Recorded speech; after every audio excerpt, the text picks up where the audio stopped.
two important elements in the background is that Cyril and I, at that point, had worked about 20 years in tech in Africa. So we knew this space very well, but we had zero experience in VC.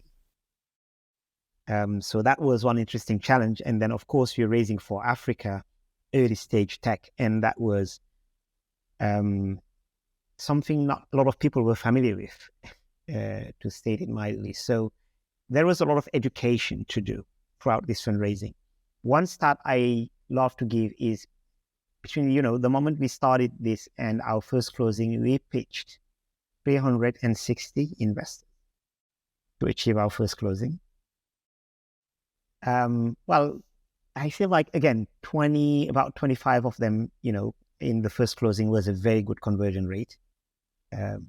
It took about 1.5 years to get to first closing.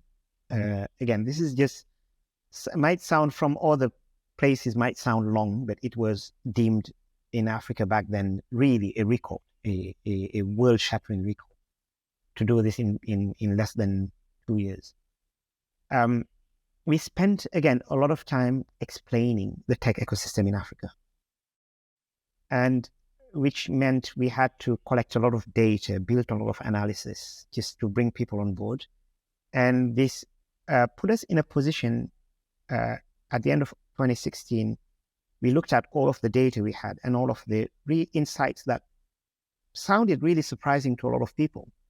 And we decided the best thing to do would be to share it. So we published back then on Cyril's LinkedIn profile, our first report on VC in Africa. And this has become a staple of our team. We publish every year at the end of the year a report on VC investment in Africa. It's been 7 years. And so it's put us in a very interesting position to sort of be witnesses and narrators and, active stakeholders in the evolution of this ecosystem.